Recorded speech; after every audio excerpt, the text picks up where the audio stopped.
Good evening, and you're welcome back to episode 5 of season 5 here on the Women's Football Podcast on FinalWhistle.ie with myself, Breifne Earley, and of course, as ever, Aaron Clarke. Aaron, you're very welcome back for another week.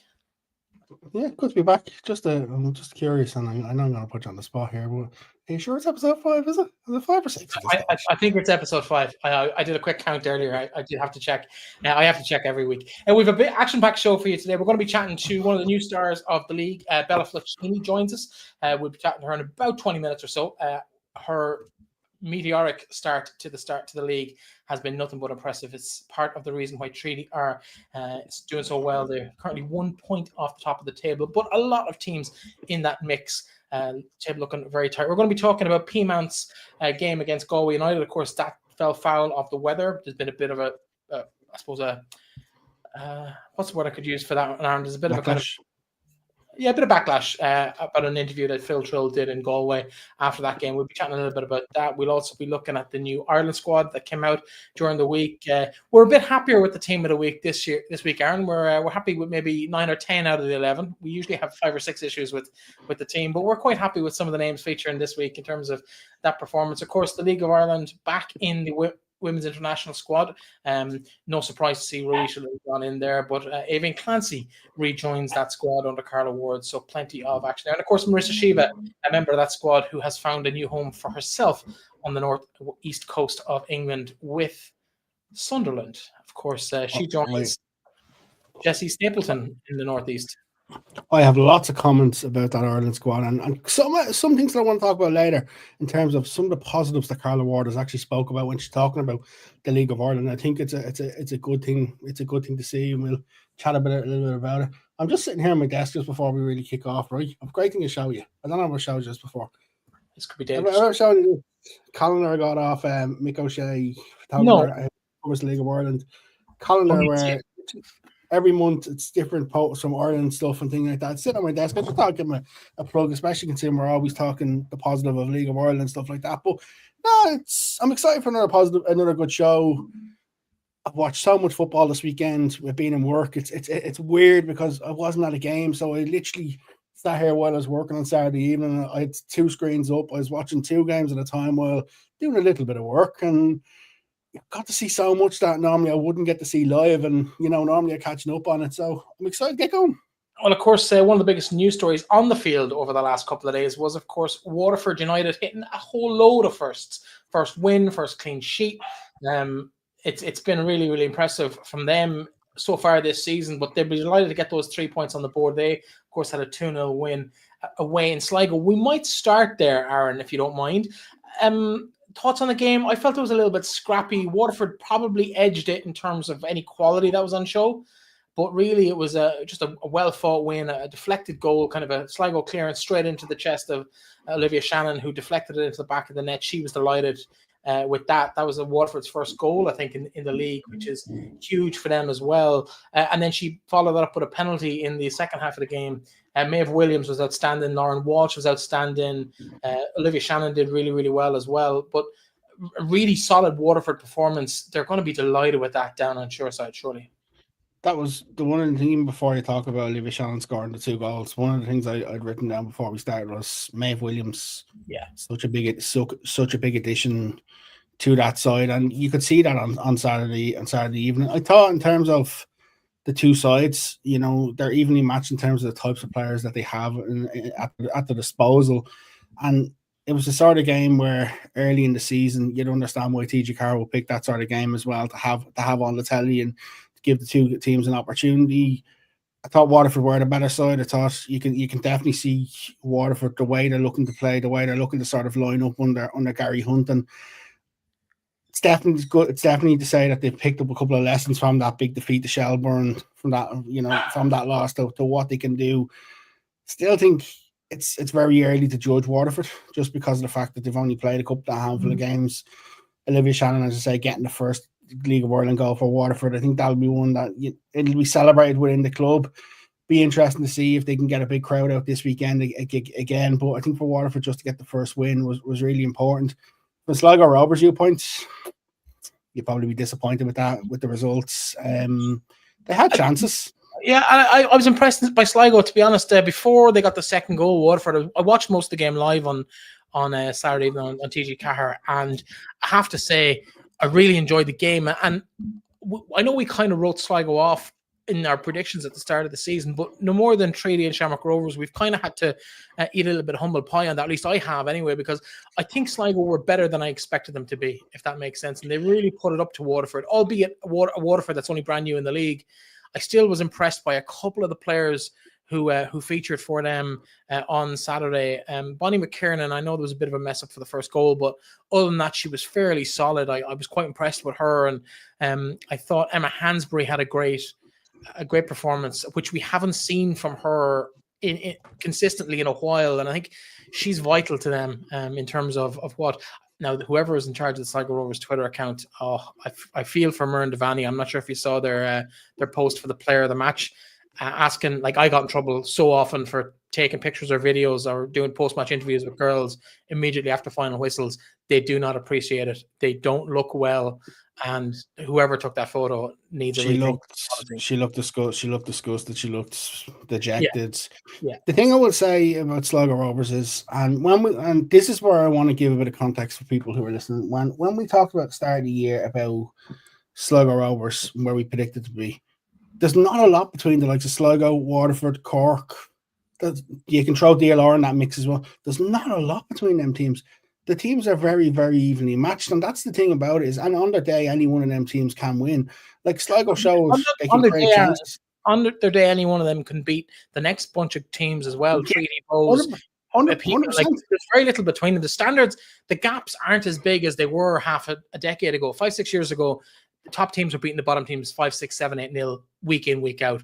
That's not happening anymore. And I don't think we'll see the likes of what we've seen even from Cork City beating Sligo 4-0. I don't think we'll see that often in them sort of games either.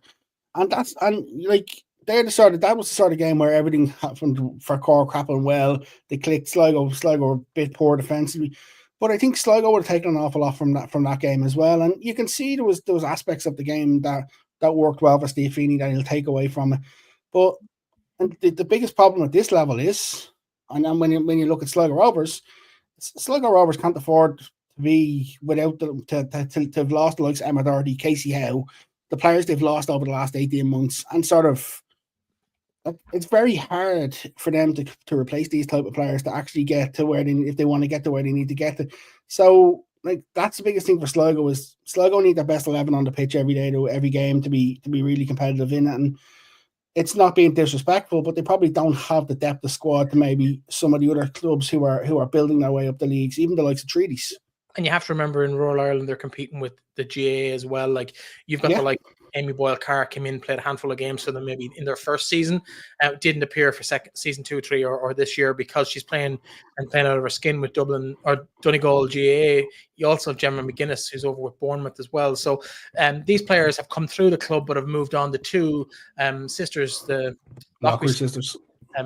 They're a huge loss to them this year as well. So it's very hard to replace them when you're dealing with what is a minority sport, with Gaelic games particularly strong in Sligo, Leitrim, Donegal, Mayo, Roscommon. You know their catchment area. It's a tough task. But you have to remember this, right? That Ireland under-19s team that went to the Euros last year, the two Lockery sisters were on that. So that's two players who would have been involved with an Ireland squad that went to a European underage European championships. Like Sligo can't afford to lose underage internationals on a regular basis. And you feel sorry for the players who are at the club in the sense of others leaving. But unfortunately, with football, it's the way it's going to be for the foreseeable future. And Sligo just need to see what can they do to keep these players, or what can they do to attract these type of players who maybe aren't at the club at this stage. Let's move on to Shamrock Rovers and Treaty United. Played in Tallaght on Saturday evening. 4-1 on paper makes it look like it, as you'd expect from previous seasons, but in reality, this game probably isn't reflected well by the scoreline. I, for one, the bits of the game I did see, I felt Treaty were in it. They had chances early on that could have put themselves back level or even ahead of Shamrock Rovers in the first half and early in the second, but Rovers just kind of capitalized late on in the game, and just a couple of late goals then really put the icing on the cake, right? Before I even go into that, The conditions were horrific. Never stopped raining. And you got to give both sets of players a massive credit because it was a really, really, really enjoyable game of football. Even though the conditions should never have made a good game of football. Should never made a good game of football. It was a really, really enjoyable game. I thought I sat through it all and I was glued. Chances galore. You probably see when Rovers start well, Treaty suck up the early pressure, and then Treaty really come in and take over. When they go ahead with Gillian O'Toole, they're probably well deserved to go ahead. Madison McGrath was superb for them, and even in her corner picked out Gillian O'Toole, who scored, and they fully deserved it. The one thing I will say, and I said this to you off air, is I think Shamrock Rovers are very lucky at 1-0 that they don't go down to 10 players with Scarlett Heron, the tackle on Kira Bresnan on the edge of the box. For me, I think it's a red card. I think it's a denial of a goal scoring opportunity. And if that happens, it's a completely different game of football. Scarlett we talked off air, her reaction, I think, says it all, that she got away with one. She turned to protest the referee, saw the yellow card and just turned and the other healer went away. I think she knew she got away with one, but I suppose you get them and don't get them over the course of a season. It tends to balance out. Rovers got the fall of the dice that time. Let's talk about some of the players because both sides had a couple of standout stars. You mentioned Madison McGann, Gillian O'Toole, Bella Flocchini, who we're going to hear from later on the show. She was exceptional, had a couple of chances. Katie Keane made a good save early in the first half, and then early in the second, Keane pulled off a phenomenal save to keep that ball out of the back of the net. That would have changed the whole game at that stage and kind of given Treaty that bit of momentum. But then once it kind of broke, some of the goals for Shamrock Rovers were just class. Yeah, in particular. Corbett's first goal was very nice. But even forget the fact that the first goal that she scored, not that she scored twice. It's great to see Emily Corbett back on form. It's great to see Emily Corbett. And for me, the first goal was lovely, great finish. But what I really liked for the second goal, she met Aoife Brophy's cross superbly, but it's the way she was determined to get across the defender, to get her head on her. That for me is what it was. What was the biggest thing from it? I hope she can kick on. Aoife Brophy, the turret there, with her goal from the edge of the box, it was a superb curler into the corner. But for Treaty, you won't want to see that back. It should have been really cleared. Joy Ralph put a bit of a gloss on it then when it did go 4-1. But I did like the fact that Treaty didn't give up. Treaty kept going even at 4-1 down to see can they get some attacks, can they get something going. I do think we need to talk about this. The miss Amania O'Gorman. It was a bit of a howler. Second week in a row where she sort of scuffed a major opportunity, but this one, for me, it's a bad miss.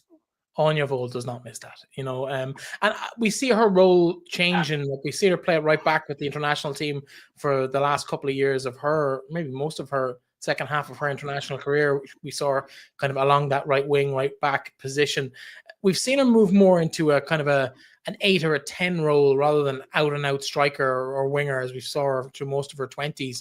I suppose it just happens to players, doesn't it really, where the game moves on, maybe your own abilities fade a little bit in terms of speed, sharpness, but to get in that position and miss, it's not like her at all. But she's still a huge integral part to that Shamrock Rovers side. Like, they wouldn't be top of the league without Anya O'Gorman, let's be honest. Massive part of the side, and I think she will score goals with them this year. I think she will. But the biggest thing is Anya will be the sort of person that will be the first to put her hand up and say, I should have scored that. I should have put that in the net. You mentioned her a little bit, but for Rovers at the minute, the biggest thing for me is Katie Keane in goal. It adds so much more confidence to that side, and you can see how well she's working with the defenses. I don't know if you picked it up from, or if you had the sound on very much during the game, but Rusha Littlejohn never shut up. I love that. He never stops barking instructions to players. And you can hear it at times during even when the commentators stop for a second. She never stopped barking instructions to players, sort of telling them where to go, assisting them where to go. I love that sort of side of things, because Rovers is the biggest thing we said at the start of the year is, and the reason why I'd put them at 7th is I thought they lacked experience. They're someone who's come in with a lot of experience and has helped them so much. And the thing about Rovers is Rovers have shown that they can interchange the younger players. Some can start some weeks, some can start other weeks. And them younger players are only going to get better as time goes. And if Emily Corbett can score a bucket of goals to them, you'll then see Joy Ralph getting more and more confidence, because the two of them up top alongside Anya. So for me, I was really, really impressed with Shamrock Rovers. Their fitness levels were superb. I think their fitness levels and their experience in the end probably took over in the second half. And I think Treaty will take an awful lot away from this game. You have to remember Shamrock Rovers, 2 players with World Cup experience, 2 players with a total of almost 200 caps between them, if not more. That's going to really lend themselves to a title challenge, I think, this year. And I know you had them way down the list. I had them 3rd or 4th. You had them a few places below that. I think they're right in the mix at this stage now for a title. I don't. I still think they're a couple of bodies light, but I think if they can get to the mid-table, to the mid-break, in a position where they're close to the top, I wouldn't be shocked to see Collie go and pull the trigger on a couple of extra, more experienced players, and that could then be what they need to have that title push at the end of the year. If they can stay till the summer and then they can strengthen a little bit more, I think they have a really good chance. But I just think they're a couple of bodies light at the minute from being a real out-and-out title contender for me. Okay, let's talk about the Katie McCarron show in Dalymount, because she was outstanding. 2 of the best finishes you'll see anywhere in the league, particularly the first one. She intercepted a free kick in her own half, ran at the Wexford defenders, and then just unleashed one from the edge of the box with very little space, really, if you look at it. Just found the top corner, gave Maria O'Sullivan. Yeah, Maria O'Sullivan, who had a good game, absolutely no chance in that particular shot. Like, it was unreal. I was so impressed with her. She's still young. She's only fresh at the club from Shells, but she's made an immediate impact. She did score another cracker later on in the game as well, either side of a close-range header from Roisin McGovern. But Bows 3-0 winners, probably deservedly so. So before we even talk about this game, the actual context of this game, just want to, wish Grace Fitzpatrick-Ryan a speedy recovery. It was a nasty looking injury. Haven't heard fully what's happened. She is only not long back from an ACL injury as well, and it's always sad to see when a player goes down like that. But for the first goal, like we looked at it together, it's probably a bit of a lax in concentration from Fitzpatrick-Ryan to not read the free kick and where Becky Kastner put the free kick, but McCarron just does the rest, and it's unbelievable. It's just it's one of them goals that if you've seen it on Sky Sports News or you've seen it on YouTube and it wasn't the League of Ireland, you turn around and say, what have I just watched? Yeah. And it was one of them. The one thing I took note of before of this game is my note says the first note I took was the kids stood up. Yeah. There's been a lot of talk about Bows not getting results, Bows having a not a great start.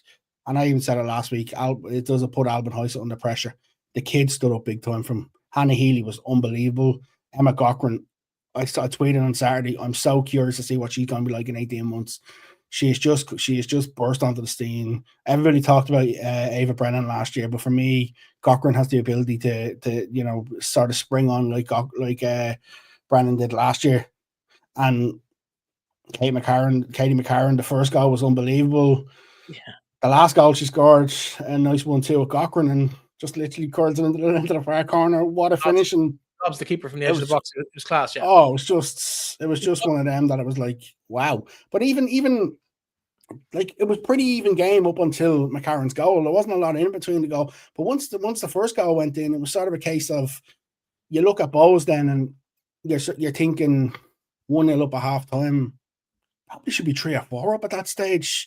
Maria O'Sullivan makes a superb save from Katie Malone from close range, and then Hannah Healy has an effort from the edge of the box that goes just wide, and you're thinking, okay, Bows have chances here. If they don't capitalise, Wexford could come into it with the experience that they had, but like I was surprised by how poor Wexford maybe were in the second half. I thought when the second goal went in, there was no real way back when McGovern's goal went in, and I just thought Wexford never, they just didn't show me anything to say, okay, we're going to come back into it.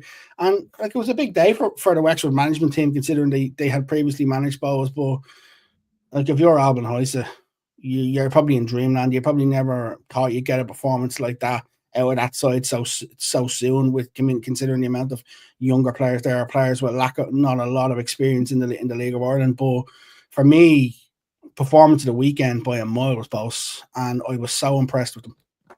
They do face Athlone at the weekend, so interesting to see how they bounce and they continue to push themselves up that league table in the coming days. We'll move across to, let's go to Athlone and Cork, seeing as we've just mentioned them.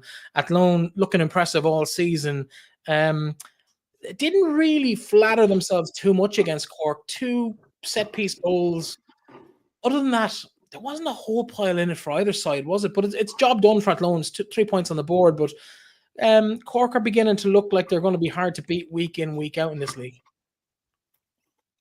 Interesting thing about Cork, like when they play Peamount away, conceded very early into the game. The 2 goals that Cork did concede, no beating around the bush. They were woeful defending from set place. I think when Frank Keller looks at it, Frank Keller will not be happy at all. Like one of them comes out a player's knee, the other one is it's not cleared, and she fires home from close range. Like if you're looking at that from a Cork City viewpoint, you're thinking, oh no, because other than that, yes, Athlone had some chances. Kelly Brady had a good chance that she probably should have scored from, but I thought Cork looked okay. Cork looked decent enough. I think you can definitely see what Frank is trying to do there, what way he's trying to play with them. Like, for me, I just like to see Cork on the road not concede an early goal and see what they're like, because with the 2 away games conceding the 2 early goals, they're always on the back foot.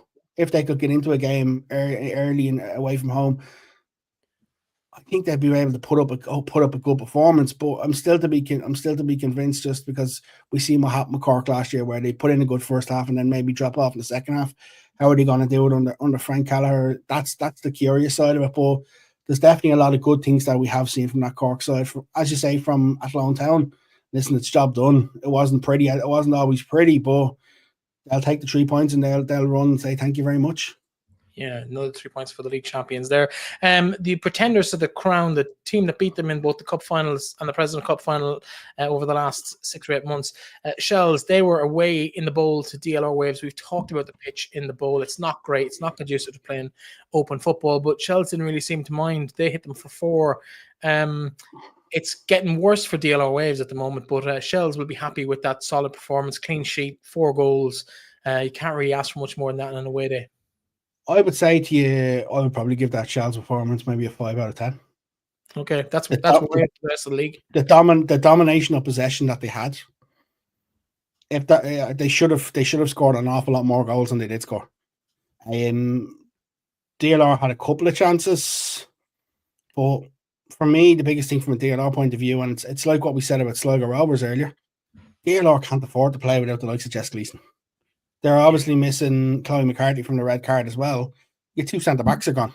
You can't. For me, I tweet, and as well, I know we don't really want to I don't want to criticize DLR Waves when I say this, but I tweeted at the weekend saying the FAI need to step in and say that pitch is not playable for both men's and women's football, for UCD and DLR Waves, and say, listen, that pitch is not good for playable. I feel sorry for the clubs. I feel sorry for DLR because they're just an anchor tenant there. They're not even the main tenant there. They're their 3rd or 4th choice there, and it's not a good look. And when people are lambasting it, giving out, me included, it doesn't look good for DLR. But there's nothing DLR can. It's not a DLR thing here. Like when we talked last week about the fixture being reversed, it was reversed coincidentally because there's maintenance on the ground in September in time for the rugby season. But I think UCD as a college, if they want to encourage.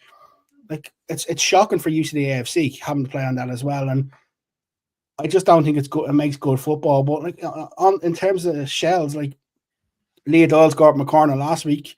She scored from a corner this week, but it wasn't directly from a corner. It was a ball wasn't cleared out and a low strike from the edge of the box. And then like the second half, Pearl Slattery got a second.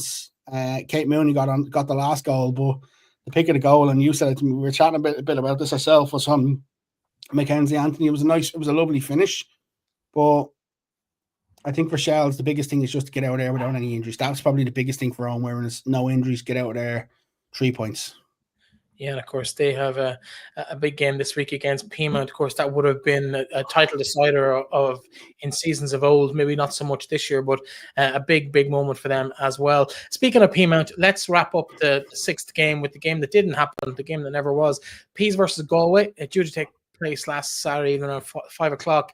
Didn't happen, called off due to a torrential outburst of rain just before kickoff. I suppose that in itself is not really a major story, but I suppose Phil Trill, manager of Galway, went to the papers and had a chat with Jonathan Higgins down in the Galway Advertiser, or at least got reported in the Galway Advertiser, but hasn't gone down well, it's fair to say, around the league. Basically criticising Peamount's motives for not getting the game played or not wanting the game played. Your thoughts on kind of what happened over the course of the 2 days, Aaron? The comments are interesting. Comments would have been asked to Phil Trill probably 5-10 minutes after the fixture was pulled, where he was at the highest of emotions. Some of the comments I don't necessarily agree with. Some of them I don't necessarily agree with. Some of the others I understand where he's coming from. I understand what he's saying, and like when you look at the delay in calling the game, like it's called after 4. It's called after 4 o'clock. The comment of no ground staff for me is interesting. Peamount is a fully amateur club. They're not a league of. They're not a men's league of Ireland club where necessarily they have a lot more of these things. It's a small amateur. It's a small enough amateur club in the sense of in the grand scheme of things compared to a League of Ireland club. So it's a difficult one, and I know when it comes to that pitch out in Green Oak, Dennis Cummins it's his baby. You know, Dennis Cummins does everything to make sure that pitch is right and that pitch is. But the weather didn't help them. I would agree with one of the questions that Phil has asked. Why was an underage game played on there, especially if there's a expected weather conditions? Why was the risk taken if that's the case? Like the comment of we would have forked the pitch. That sort of comment to me, it's the question I would have to ask is, were Peamount fully aware of the weather incoming? Yeah, I think the only criticism you could really level at Peamount, because no one could predict the level of rain that fell around 2-3 o'clock on Saturday evening. The under-17 game is unfortunate, but that game had probably already started by the time the weather was made aware to them. I think there's a valid complaint from Galway in terms of the cost and the inconvenience and all of that. There's a comment in there about Peamount not wanting to play the game and the level that Galway have risen to, that Peamount are now scared to play them. I think that's a little bit unfair, if I'm honest. But I think everything else is relatively valid. I think the only criticism I'd have of Peamount is the lack of a plan B. Like we've seen other clubs, Galway, Cork spring to mind, where there's issues around availability of pitches for whatever reason, and last minute arrangements are made and fulfilled and the game goes ahead, maybe at a different time, maybe a little bit later, maybe probably at a different location. I can think of games that were played out in Drum for Galway United and games that have moved to Bishopstown last minute with Cork specifically, and maybe the size and scale of Peamount means that they can't facilitate that as quickly as possible. And other than that, I think it's pretty much in the lap of the gods. They haven't commented yet on it. Peamount haven't. I don't expect. If we don't, I'll ask the club at the weekend at the Shells game. Now, even to find out from their viewpoint to what went on, because the comments are damning. The comments are. I've spoken to people within the camp. I've spoken to some of the players within the camp, and the feedback is just deluge of rain. Very little anyone could do about it, and forking it or brushing it wouldn't have made any difference. And I think that's probably fair in this case. The comment about the Astro pitch, I'm not sure, and I've seen this from another journalist as well. I'm not sure if the Astro pitch is actually. I don't think it's certified. I don't think it's certified to League of Ireland standards, so that's probably why that wasn't used. But listen, we don't really know the details. Peamount haven't made a comment, so it's probably unfair of us to be speculating about what's going on and what's not going on. Let's take a quick look at the league table if I can get it up here. Just while you are pulling up though, Breifne, like we don't want, and this is what we're conscious about what we say here in the sense of, because we don't want to come and hammer a club and be like, you shouldn't do this. Like, because Peamount have been, they're one of the most successful clubs in terms of the League of Ireland. And yes, we're aware times are challenging now for them in terms of even their existence in the league compared to some of the bigger clubs. And yes, Peamount won't be happy with how the situation played out, and Galway are peed off, and feels right to be frustrated because of a lot of things in it. But you know, I hope behind the scenes the two parties even just have a conversation with each other, understand from both sides, and sort of, because it's not a great look. But I understand where Phil is full of emotion at this stage, probably when he gives this interview.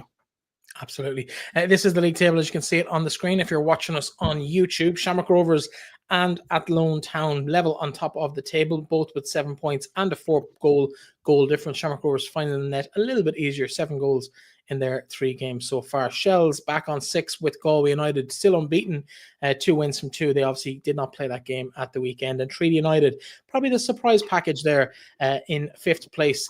With their 6 points from their 3 games. Also, Bohemians out on their own, 4 points from their 3 games in 6th place. They complete the top half of the table. And then we've got a couple of teams on 3 Ps. Cork City, Waterford with their first win, and Wexford all on 3 points from 7th to 10th on the table. But Sligo Rovers with their solid 3 points from their opening day draw with Bohemians, they are level with DLR, who are yet to find a... Come here, just point. When you're looking at the league table, just in terms of one last point on the Peamount Galway game, I just hope the FAI are sensible in terms of the fixture date when they reissue a new fixture date, and they don't try and ask Galway to come up to Dublin on a midweek.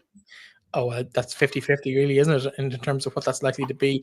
But you might find later on, if both teams get knocked out of the Avenir Sports Cup, or maybe the FAI Cup, they might fill it in somewhere, but you'd hope it to get it played sooner rather than later.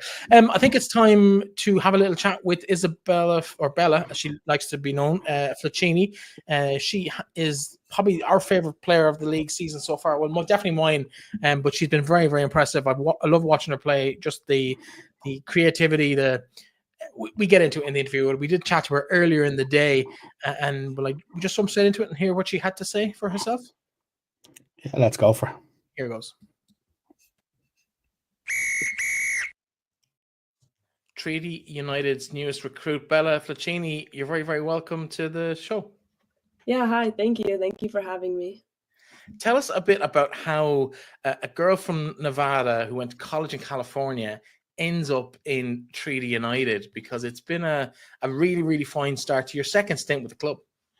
Yeah, definitely a interesting path, I think. But so yeah, it started. I had a connection with Kira, the CEO of the club, and so I came last summer just for a couple months to come and train, and I got the opportunity to play in a couple games, which was awesome. And then, yeah, I just kind of kept in contact with Craig, and then they announced that Sean was going to be the new coach, and I seen a couple interviews and I liked what I saw. So I, kind of thought about it, made some decisions, and I decided to come back, and yeah, I'm happy to be here.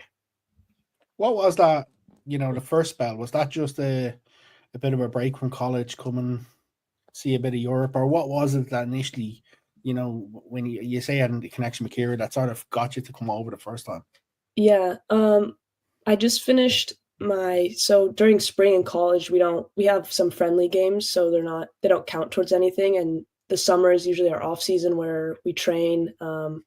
So I kind of thought it would be cool. Like when I had the connection with Kira, I kind of thought it'd be a cool opportunity to, like, why not? Like, just go to Europe for a couple months, just train, get better, get some experience. So yeah, when I contacted her, I just FaceTimed her a couple times. I showed her some highlights, and then she talked to the coach. They welcomed me just for that short time. And yeah, it was good. I'm glad you mentioned highlights, because we've had a little look through your socials briefly. Every single goal is a banger, and it looks like someone's put a career highlight together, but it's just like 4 goals you got last year. What is it about, just like everything seems to be just like top drawer, top corner, from distance? You don't do like scrappy goals. Yeah, I think even scrappy goals, like as long as it goes in, but I think what I've learned too a lot is just like keep shooting, like keep trying, if you miss, like it's okay, get it back, do it again, and eventually, like if you just keep going, it'll come. And I think that's helped like lead to my success a little bit with some of my goals. When you talk about the likes of goals and stuff like that, who would you model yourself off in terms of a footballer? Because the style of play that you have, it's probably quite unique to what we're used to experiencing in the Irish League. I think you'd agree with that, Breifne. Yeah. Oh, just like the technicality wise, or Yeah. That's tough because I grew up watching like Messi highlights and videos on YouTube like all the time before games. So I think like maybe just from watching him, I love like the technicality and being like a technical player. And some other, my favorite team is Arsenal, so I also would watch a lot of Arsenal highlights like Ozil and yeah, just older players and stuff. So I think maybe from that I kind of maybe etched it into my brain a little bit, like picked up some style of play from there, like growing up. Yeah, it's been an impressive start. It's funny. I watched your first game of the season, and you had one little shimmy down the left-hand side, cut back in, had a shot. Maeve Williams saved it, and I immediately text Aaron and says, "You want to check out this girl for Treaty? She's going to be great." And you went on to score and win the game. And it's been impressive since. You seem to like, based on I suppose San Jose State. Wouldn't have been one of the more fashionable clubs or colleges in NCAA, probably ranked in the lower half of the league. Treaty similar in here. What is it about that style of club or college where you say, I want to be the underdog every week, or is that a conscious decision, or is it just other life reasons for picking that scenario in your footballing career? Yeah, no, definitely. I think, I mean, when I was picking colleges too, like coming from Nevada, there wasn't a lot of great exposure there. So I think when I landed on San Jose State, I was kind of like, okay, this is a cool opportunity to like be realistic with where I am as a player. Like I know it could be a school that I can get a lot of playing time at, I could do well at. And I definitely like the underdog mentality. I think just like being able to play somewhere where I know I can really like help out the team and play a lot to like do well. So yeah, I think that is a big part that I like, being able to come on a team, and help out as much as I can with them. When you talk about that, how much research would you have done about Treaty? Because previous years when they first come into the league, struggling for games, struggling to win games, struggling towards the bottom end of the table. In the last couple of years, made very, very good strides. How much research would you have done before, the initial contacts with the likes of Kira? Yeah, I actually I never heard of like Treaty before, and I heard I know there's a league in Ireland, but yeah, I really didn't know much about like the clubs or I knew the league was kind of new and Treaty was new. But yeah, I didn't really have a lot of information, honestly, until I got to Ireland and played for them a little bit. Then I got familiar and then kind of learned about like the league and teams and everything. Yeah, I suppose you got a taste of it last summer. I suppose it's promising that you're back, if that makes sense. A lot of people would come in, see a team struggling maybe in the lower half of the table and go, oh, maybe that's not for me. What was it that drew you back to Treaty? Yeah. So I think staying, well, I really liked the girls that were on the team. And so when I heard some of them were coming back or staying, that made me really excited to consider coming back.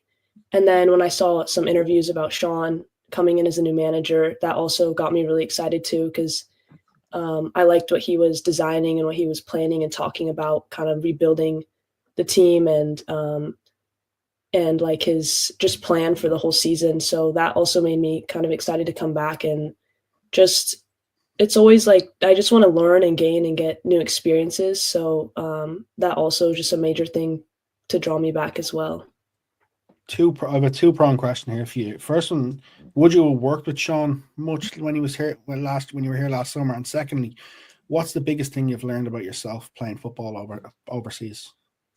Yeah, I didn't meet Sean at all last in the summer, because it was Dom that was the manager then. So yeah, I'd only met Sean over FaceTime a couple times before I came or decided to come over.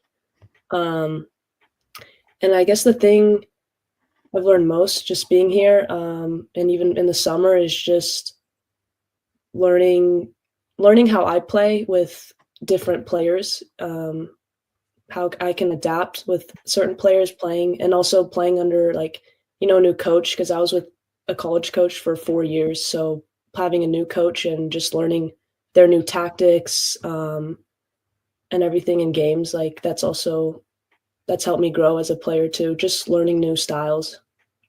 Did you expect 3 games ago when you came in that Treaty would be, I suppose, 1 point off the top of the table? You'd be joint top of the goal scorers charts. Is that your expectation, or is that kind of above your wildest dreams of where you might be at this stage of the season? Yeah, no, I think that that's a fair expectation. I think definitely like we can finish top 4. Like I feel like that's pretty reasonable with how we've been playing and how Sean has helped set us up preseason and season. So I think going in, like I wasn't too surprised, because we'd been working really hard in practice and doing really good preparations the week before. We know who our opponent is, so I think it's fair that we've come out like strong like that. It's funny, you'd swear you were listening to me and Breifne before you even come in, because we were actually only saying our treaty potentially on top 4. And what does a game like Shamrock Rovers do? Granted, you lost the game 4-1, but you had enough chances before they got on the score sheet to probably be further ahead as well. What does a game like that, because you were competing up until the very end, what do you learn from a game like that? Yeah, you just take the positives, the things you did good, things we all did good as a team, and then the things that we didn't do so good, we just take those as learning lessons and just growing opportunities to see like where our weaknesses are, or what, kind of what happened, how we got broken down a little bit, and then just rebuilding from there for the next week. I think for me, we talked about myself and I were briefly chatting before you came into the conversation, but off air. But the game against Rovers, it could have gone either way. There was chances. You had a chance or two, maybe, that the keeper did really well with, just pushed it wide of the post. I think another couple of chances fell maybe to Gillian O'Toole as well. That had 1 or 2 of those gone in at 1-1 or 2-1, it might have been a very different result. Like 4-1 doesn't reflect the game from what we saw looking in. Yeah, I definitely was like thinking about that after the game. I was like, dang, if we just had, got a couple in maybe earlier, maybe before they kind of had some momentum, it could have been a different game. But I mean, they were a good team. I think a little bit they kind of outplayed us, like definitely in the second half. They got multiple goals. But yeah, the keeper made some good saves. And Jill's goal was really nice. I was happy she got a goal. But yeah, I definitely think if we had gotten maybe a couple in the first half, it could have changed the course of the game. But yeah, it went the way it did, and yeah, we just take it and learn from it. To be competing though in them sort of games, and when you talk about taking the positives away, I think that has to be one of the biggest positives, is the fact of the way for long periods of that time you match Shamrock Rovers' intensity, the amount of chances that you actually create in that game. That must be one of the biggest positives. Yeah, they were a good team, and I think they had a lot of their team is much older, and I feel like our team is fairly young. We have a lot of young players, so I mean, for even us to like be ahead 1-0 on them and even tied at half, like it was a good battle between both teams. I suppose you're not really au fait with the Treaty United that we would have known, not last year, but the years before, wasn't very competitive. So seeing you being competitive is great to see a team in the Midwest doing that.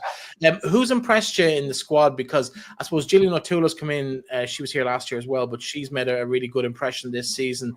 Madison McGran has impressed me coming in, and Grace, I'm going to butcher her surname. No, Grace Ringer played in the first game out in the left wing, and I thought she did really, really well. I don't know if she's featured much since, but there's some really good young, including some Irish international players coming through that squad. It must be a really positive dressing room to be in at the moment. Yeah, definitely. I think, I mean, even like Lisa, our goalie, she came in same time as me. She's been awesome for us. Even Kate in the middle, she's like 16 years old. Yeah, Madison, they're like 16-year-old players going up against 30-something-year-olds, and yeah, they've been doing really well. Even like our center back right now, Claudia, she's been she's been good for us. Yeah, it's just been like good energy in the locker room too. I think we all been getting along really well and blending well together. I think, Breifne, we have to talk a little bit about your on-field exploits this season. My on-field. No, not yours. You're not good enough. Conversation, man. You're not good enough. Your vision, and I've watched this goal a couple of times for Gillian in DLR waves. The goal that Gillian scored in DLR, when you bring the ball around the keeper, and so many people panic in that situation and be like, but it was nearly as if, and I said this on the show the week after the goal, it was nearly as if a wizard just raised a wand and stopped play, because the way you just turned and swiveled. Talk to us about how you sort of your IQ in football, because it seems as though your ability to find players or bring other players into the game is something that you seem to be thriving on early on this season. Yeah, that goal was kind of funny because Jill played me like such a good through ball, and I was in one-on-one with the keeper, and then the pitch was bad, and I took a heavy touch to go around the keeper, and so when I went past, like way far past her, I was like, oh shoot, like I don't know, I'm kind of stuck, and then I kind of looked, and the goal defender had gotten back and was in the goal. The goalie was in the goal, and I was like, I can't shoot from here. Like it's gonna get blocked. It's a bad angle, and so I just picked my head up, and Jill was just running right up behind me, and she was calling for it. So I just laid it off to her, and I thought she was gonna hit it one time, but she just like calmly took a touch and just placed it like so nicely into the net. So I was glad she was able to finish that. I think it's the composure. Like it almost seemed like time stood still for you, and I suppose it was so out of character for the players in the league that the defender and the keeper on the line didn't even move when Jill got the ball. Like she just left them dead with a fantastic finish. It was just something different that we haven't seen in the league before. What's the goal for Treaty this year? Like you've talked about top four. We had said privately off air, 4th or 5th. We reckon you're probably in the shake-up for this season. We didn't have you at that in our initial predictions, we'll be honest, but we've been so impressed with the entire squad. And I think that's something that really has stood out this year, is that it's not just you being a player coming in here. There's 4 or 5 really good, solid League of Ireland standard or better players in that side now. There's a bit of depth in that squad. You're not really carrying players on match day. Is that noticeable maybe from your period here last year? Yeah, I think I think it definitely feels like kind of different than when I was here in the summer, in terms of that. Like we do have a lot more depth, I think, and just a lot of versatile players that can come in and that can do well on the field. And yeah, I think sorry, what was the first thing you asked? Oh, just about the squad depth, really, in terms of Yeah, it's been, we have, like I said, like a pretty young team, but we also have a couple older girls. So I think there's like a pretty big range, and everyone's been like doing really well. Yeah, and I had actually asked about where you think you can finish this year, and you mentioned. Yeah, that's right.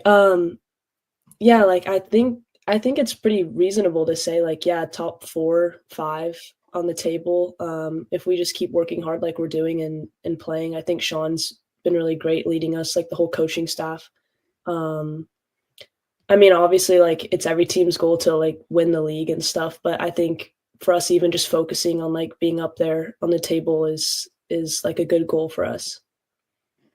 When you look at that, even you look at the next run of games, Cork City and Sligo, teams who maybe Treaty would have been thereabouts. How important is it though when you get into these positions that like you capitalize on it, because you're gonna, in these sort of games, Treaty are gonna have to make the game. It's gonna be similar to the DLR game where Treaty are gonna have to do so much of it rather than the other team having a lot of the ball. How important is it though in these sort of games, if you want to finish high up the table, that maybe you keep that standard that you have in training, that you don't necessarily drop to maybe where other teams are at?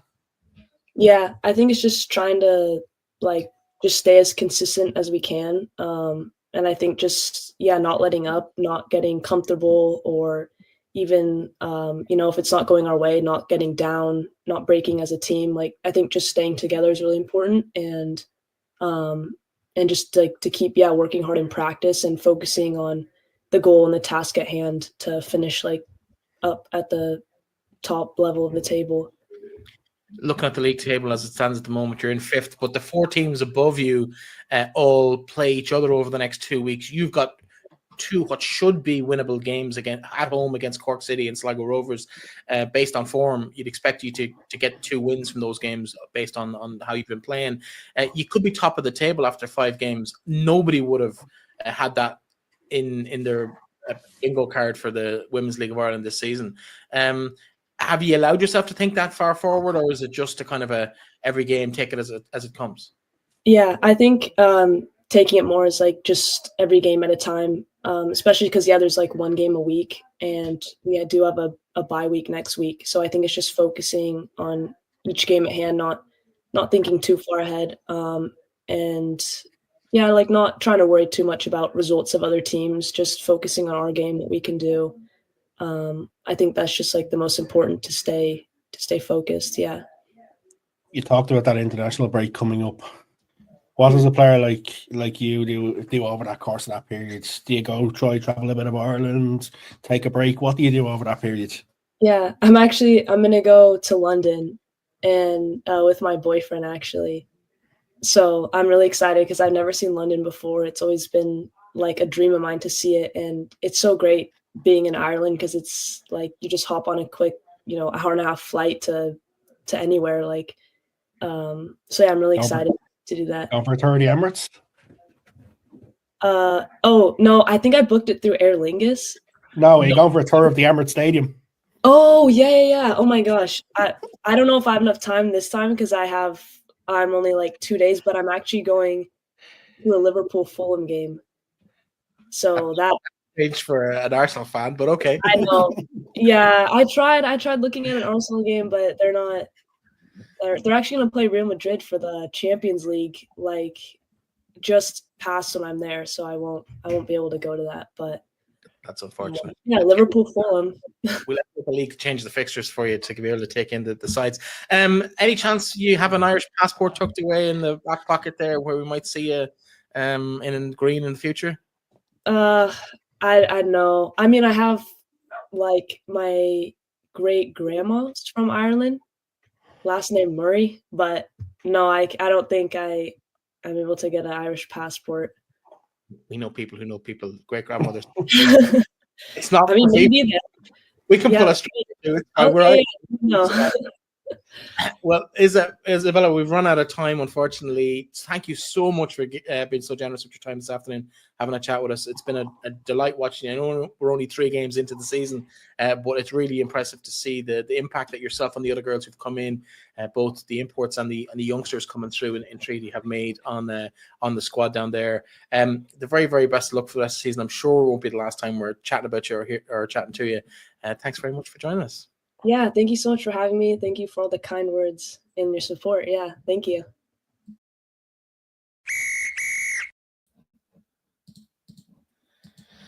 Well, that was Bella Flocchini there. Lovely conversation for 20 minutes or so with her this afternoon, and probably some funny spots in there as well. I know you're quite impressed when she mentioned that she was going to Aer Lingus rather than Emirates. There's lots of translation, but what a start for Treaty, and she, I suppose, is the main name that's come out of it. But there's definitely a nice squad being built down there on Shannon's side by Sean Russell. Some exciting times ahead for that club, I'd imagine, this season, if they can keep everybody fit and on the pitch and at the club. I think it'll be another challenge. Yeah, absolutely. And there's a lot of players who are getting, how would you say, young Irish players getting international recognition as well in Treaty.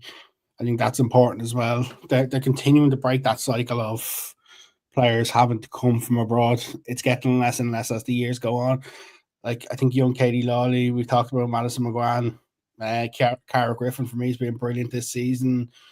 I think for them, if they could go on a bit of a run, if they could get the 6 points out of these next 2 games, going into the run of games they have after that, would set them up nicely, because after that they've got Athlone, Shells, Peamount, Galway, Wexford in a run of it. But on their day, they're capable of beating any of these teams, and that's the thing about them is on their day they're capable of beating any of these. I like what I see. That's the biggest thing about it. I like the way Sean Russell is trying to play as well.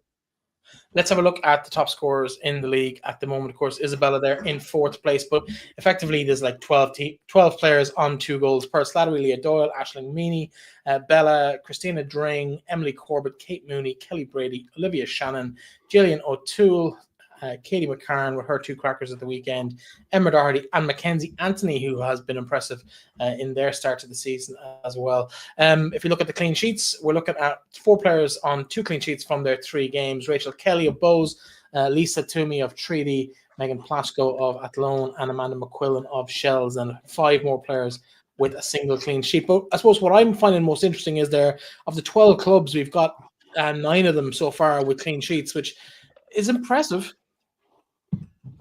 I got a question for you. Go on. Will Amanda McQuillan run away with the Golden Gloves this year in terms of clean sheets? Potentially. Keepers have done the last couple of years, or is there somebody else who can sort of pull it out a little bit? It's funny what you've said there that there's no Shamrock Robbers. Yeah, it's a strange one. But if you look at last year, similar last year, except the difference between this year and last year is them games that they were drawing or losing, they're not drawing, they're winning. They're winning, and that's the biggest difference to last year for Shamrock Rovers is, well, they're not necessarily keeping the clean sheets. They are putting the ball in the net more often and getting results up the other end of the park.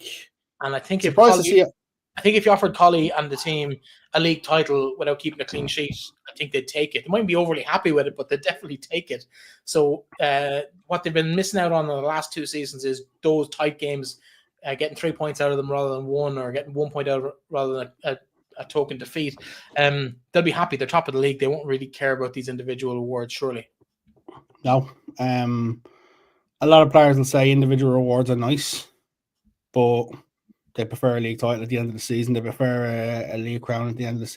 Like if you turned to Neve Burke and asked her, okay, Nemo, you're retired with 6 league titles. If I was to offer you 6 Golden Gloves, would you give me back them league titles? She'd tell you no. No. Let's look at the league. The team of the week, and we have it here. We got it over here. So we looked to some really good performances this week out of most of the players on this list. To be fair, we've talked about most of them through the week. Avian Clancy topped off with a selection in the women's national team squad today. She'll be delighted with that. Anyone you felt should be in there that maybe didn't quite make the cut? Madison McGuane cut it, was probably a little bit unlucky. Hannah Healy.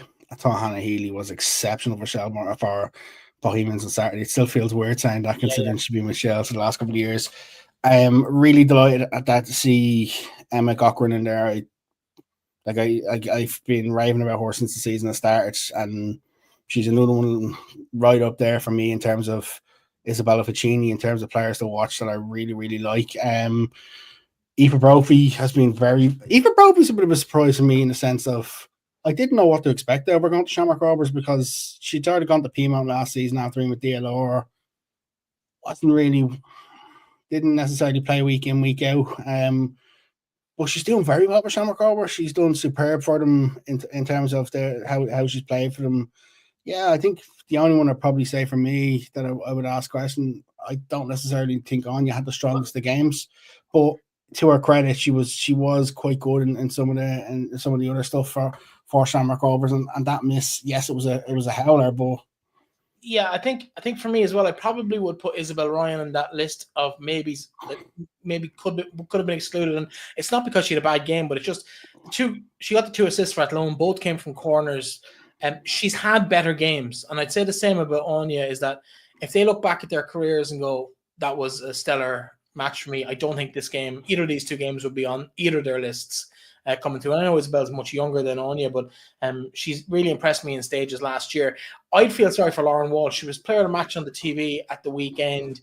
I felt Maeve Williams was a stronger shout for that myself at the time, but I think it's very difficult to separate them. I thought anything that happened well either had Maeve Williams or Lauren Walsh's fingers all over it on Saturday evening, and I think Lauren Walsh is very unlucky not to be included in that as well. I think she's worthy of a shout out. While we're at it, we might as well take a quick look at the women's national team. So this is the squad that was picked over the course of the last 24 hours. Not a whole pile of surprises in there. Of course, Izzy Atkinson misses out, which is a bit of a surprise for me. Aoibhinn Clancy is in there, as we mentioned, as is Saoirse Noonan, who comes into that group. And I suppose since this was released, Marissa Shiva has found a club in terms of Sunderland. She has been out of the game since last October, though. So she comes in for the last couple of games for Sunderland in their league campaign. Better to be at a club than not at a club. Grace Maloney still unattached, unlikely to find a club at this stage of the season, I'd imagine, in England. Your thoughts on who's left in and who's maybe unlucky? Yeah, so in terms of Megan Connolly being left out of the squad, there is the talk that's due to injury. Izzy Atkinson, she come on in the game against Slovenia.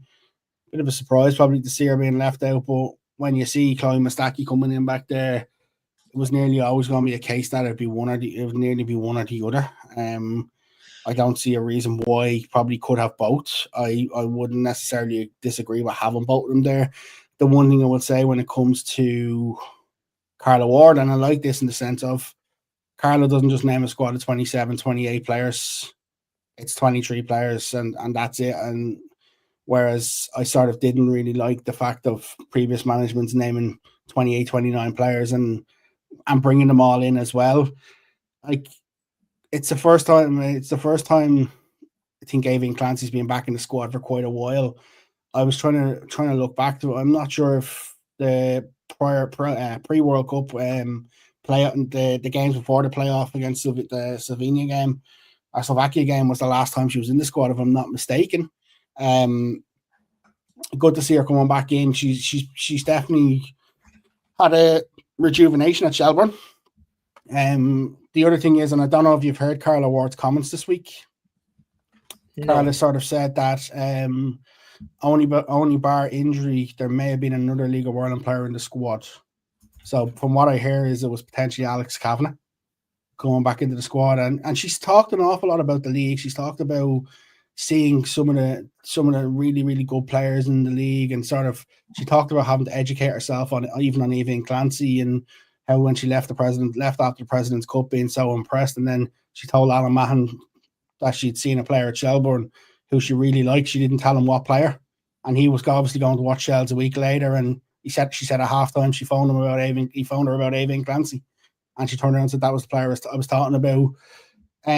It's good to see an Ireland manager actually talking about the importance of the League of Ireland. She talked about Ruesha Littlejohn, about how she encouraged Ruesha to come to Ireland to play for Shamrock Rovers, and the influence that she can have on the League of Ireland, on the pitch, off the pitch, with the younger players, and how she thought it could be a really, really good benefit for the League of Ireland. So it's a manager who sees the league as important. It's not a manager who necessarily sees every player has to be abroad. And the fact that she was talking about calling up a third, and she's talking about potentially having other players there, I think that can only be more encouragement for the younger players in the league to say, okay, we're getting noticed, we're getting recognised in terms of what we do. And like the squad itself, the two games, there's no doubt the two games are must-win games, considering what happened in Slovenia.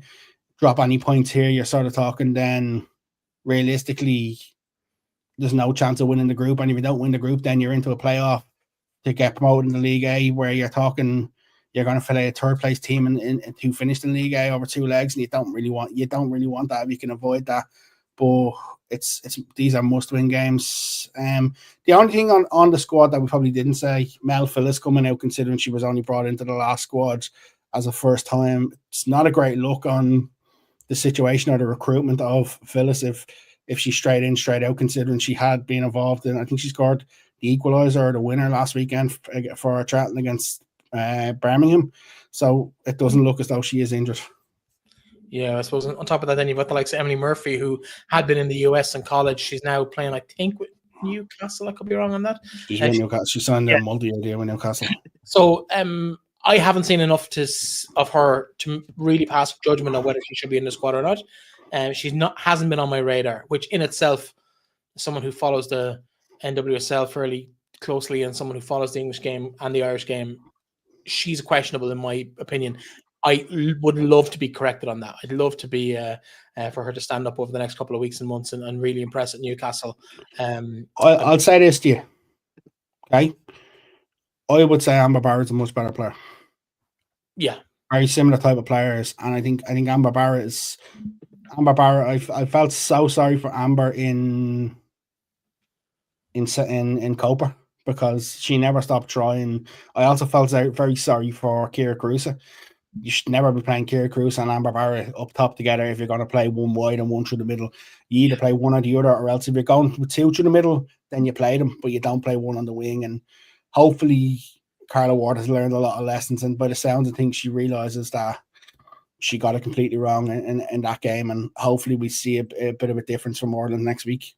Yeah, we'll have a chat about that on the show next week. In terms of this weekend's fixtures, we're well over the hour now at this stage. You've made me break my cardinal rule at this stage, but I was looking at, before you say anything, I was looking and I was like, well, if we get close, I'm going to say it. I'm going to keep going. I nearly got you last week. Well, I got you last week. €2 off you last week for being under the hour. In terms of next week's fixtures, of course, we're full slate of games across the League of Ireland. We've got Trinity United versus Cork, Munster Derby down there. Waterford, they host DLR Shells and Peas, as we mentioned earlier in the show.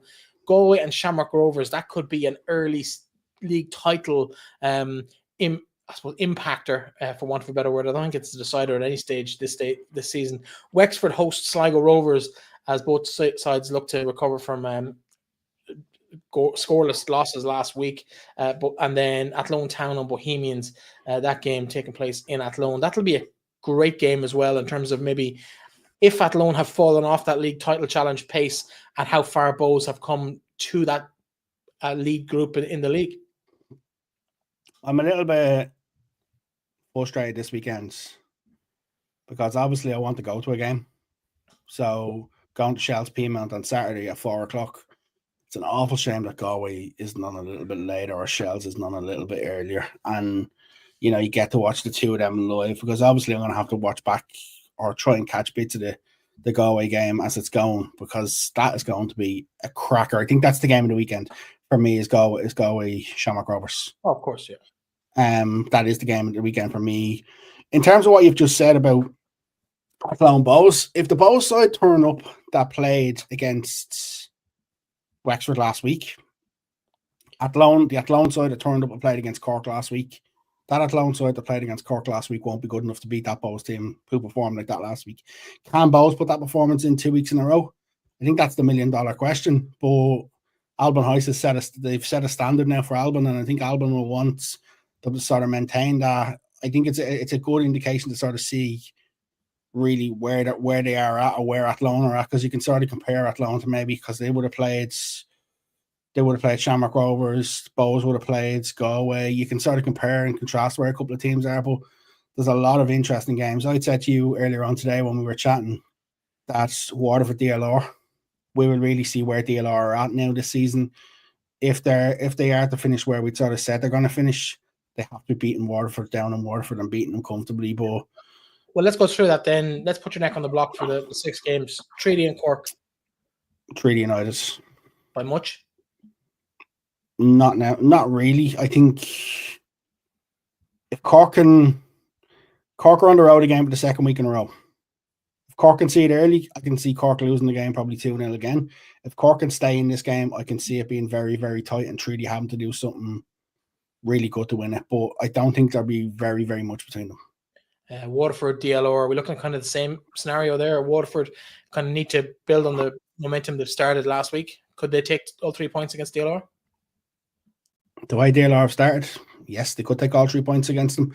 And if they take the 3 points against DLR, I think it'll be another statement for Waterford. Realistically, I know they got a bit of a thumping in their first game against Shelbourne, but if Waterford can get a half or 3/4 of the crowd they got the first day out, it could be the difference between maybe winning and losing this game for them. I wouldn't be shocked if Waterford gets something from it. Okay, a third game on my list is Shells versus Peas. Again, we've talked about this being a title decider in previous seasons. It's a bit early in the day for any of that sort of conversation, but your thoughts on it so far? I think it'll be a Shells win. Shells should win this for me 2-0, 3-1. Okay. Then Galway and Shamrock Rovers. This is probably the first real big. I know we saw Shells and Shamrock Rovers early on, but Galway and Shamrock Rovers now. The aggro that Galway have kind of started last week with the interview, it looks like it could be a big game for them to kind of come up and beat the league leaders. Yeah, just on Shells, Shamrock Rovers, I read nothing into that game. Anybody can do anything on the opening day of the season after coming off the back of a pre-season. Like, both of these sides have had a good. I think Galway will be a little bit wound up here in terms of not playing last week. I think it's going to be important that Phil doesn't have them necessarily overwound up or over because they haven't played. I'm curious to see how Rusha Littlejohn gets on against that Galway midfield, the likes of Kate Thompson. Like, it's going to be a barnstormer. This is probably the one game where I might not put my neck on the block because I'm actually not sure what way it's going to go. I can't actually call this game. That's tight. Wexford and Sligo Rovers, hard to see anything but a Wexford win. But Sligo have impressed in stages. Can they get anything from this game? Sligo have made it very difficult a couple of times for Wexford in Ferrycarrig Park. You would say on paper, Wexford should win this game and win this game comfortably. But a couple of lingering scars in the Wexford from Wexford's defeat last week. I think if Wexford don't get off to a good start early on, Sligo could build a bit of confidence in it, and if Sligo get up a bit of a head of steam, they could really make this very difficult for Wexford. But Wexford should come out too strong in the end. But on the other side, I wouldn't be surprised if Sligo do nick a point. Finally, Athlone Town and Bohemians, your thoughts on this? Athlone Town, defending champions, you got to have them as favourites, but Bows, if they show up like they did last week in the form they did and been able to score the kind of goals they scored, they could upset the apple cart here in Athlone. Go on, I'll show you a little bit of a wild card. Emma Cochran to score the winner. Oh wow, that's a brave one. You're a braver man than me on that one. I would have had a draw on that. I think Bows will do well, but I think Athlone just have that little bit of an edge and experience. Roisin Malloy missing last week. I know we talk about her a lot on the show, but that's probably part of that reason in terms of that engine room and creativity. She's been playing the other side of it as well is how many games has Kelly Brennan got? I haven't seen anything yet about how many games Kelly Brennan got for the red card at Shamrock Rovers. If it's only the one game, she'd be put straight back in here. But I think I just have a feeling that Bows are going to put in another great performance this week. We better also congratulate Athlone Town, TUS Midlands on their fantastic victory at the InterVarsities in women's. First time ever they've won that title. I know Gordon Brett, head of sport in TUS Midlands, is the assistant manager with the women. Is it the Kelly Cup now? It's the Kelly Cup, yeah. Named after? Go on. Come on, you should know this one. Miles Kelly, Aoife Kelly's father.